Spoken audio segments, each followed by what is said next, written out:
Ο Νίκος γνώρισε τη Μαρία όταν ήταν ακόμη φοιτητές. Εκείνος ήταν ένας απλός νεαρός, χωρίς ιδιαίτερα όνειρα ή χρήματα, ενώ η Μαρία δούλευε παράλληλα σε φούρνο για να βοηθά τους γονείς της και να πληρώνει τη σχολή της. Δεν ήταν η γυναίκα που θα γύριζαν όλοι να κοιτάξουν στο δρόμο. Ήταν λίγο παχουλή, με στρογγυλό πρόσωπο και πάντα ντυνόταν απλά.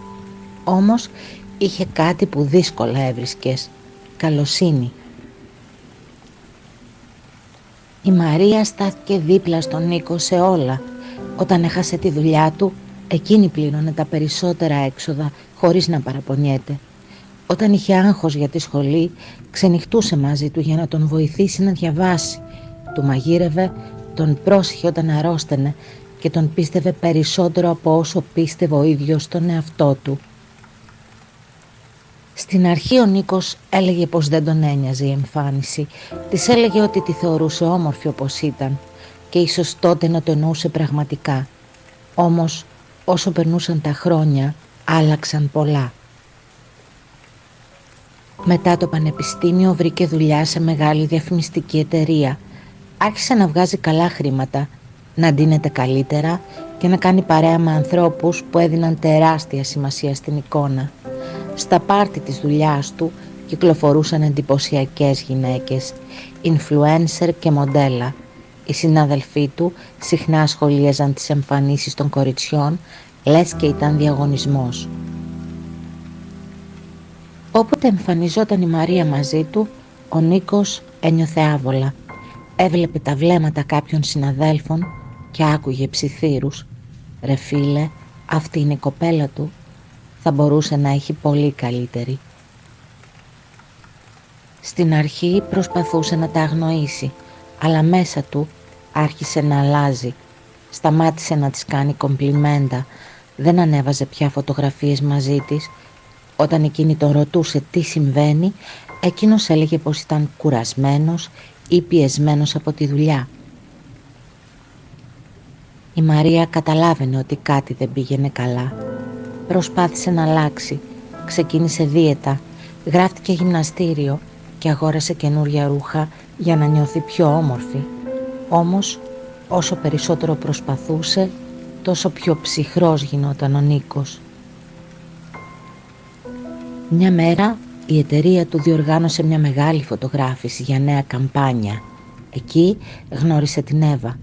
Ήταν ξανθιά, ψηλή, με τέλειο σώμα και απίστευτη αυτοπεποίθηση.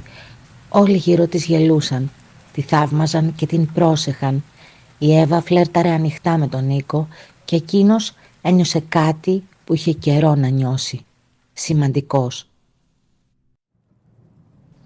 Άρχισε να της στέλνει μηνύματα κρυφά. Στην αρχή έλεγε στον εαυτό του πως ήταν απλώς αθώο φλερτ. Όμως σύντομα άρχισε να συγκρίνει συνεχώς την Εύα με τη Μαρία. Η μία ήταν λαμπερή, αδύνατη και εντυπωσιακή. Η άλλη ήταν κουρασμένη από τη δουλειά, απλή και πολύ χοντρή, όπως έλεγε πλέον μέσα του. Ένα βράδυ γύρισε σπίτι και βρήκε τη Μαρία να έχει ετοιμάσει ρομαντικό δείπνο για την επέτειό τους.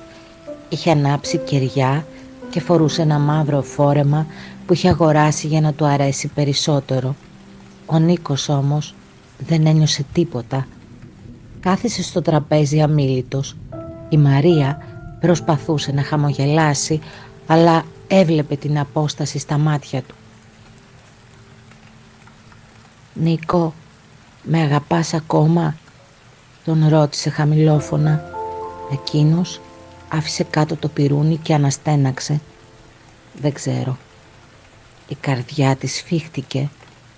«Υπάρχει άλλη?» Ο Νίκος δίστασε για λίγα δευτερόλεπτα και μετά είπε «Γνώρισα κάποια». Η Μαρία άρχισε να τρέμει. «Γιατί? Τι έχει εκείνη που δεν έχω εγώ?» Και τότε ο Νίκος είπε τη φράση που θα τη σημάδευε για χρόνια.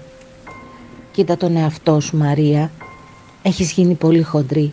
Δεν μου βγαίνει πια να σε βλέπω ερωτικά». Η Μαρία ένιωσε σαν να την χτύπησαν στο στήθος. Τα μάτια της γέμισαν δάκρυα, αλλά δεν ήθελε να κλάψει μπροστά του. «Δηλαδή, μετά από όλα όσα πέρασα μαζί σου, αυτό βλέπεις μόνο, τα κιλά μου?» Ο Νίκος δεν απάντησε. Εκείνο το βράδυ μάζεψε λίγα πράγματα και έφυγε από το σπίτι.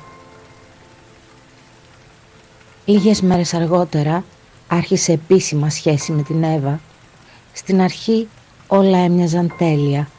Οι φίλοι του τον ζήλευαν, ανέβαζαν φωτογραφίες από ακριβά μαγαζιά, ταξίδια και πάρτι. Όλοι σχολίαζαν πόσο όμορφο ζευγάρι ήταν. Ο Νίκος πίστεψε ότι επιτέλους είχε τη ζωή που ήθελε.